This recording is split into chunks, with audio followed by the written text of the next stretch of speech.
All right, so you're hitting your fairway woods and they're going too low.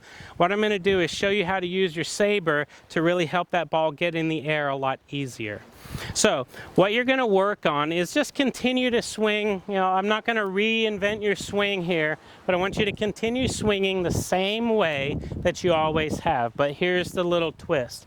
What I want you to do is use the Saber at the light end, and you're not going to do a set snap. What you're going to do is just do a little extra punch right at the bottom with the wrist action. So you'll be able to hear the Saber as it swishes through the air.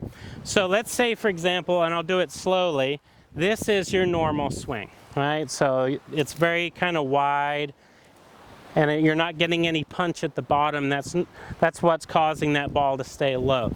So here's what it would look like with a little punch at the bottom. So you're going to really actively use your wrist to swish it. So you get to here and you give it a little flick of the wrists, right? So as you make your swing back and forth and you give it that little punch, what will happen is that fairway wood head will drop right in under the back of the ball and shoot it up in the air without you really having to change much of your swing.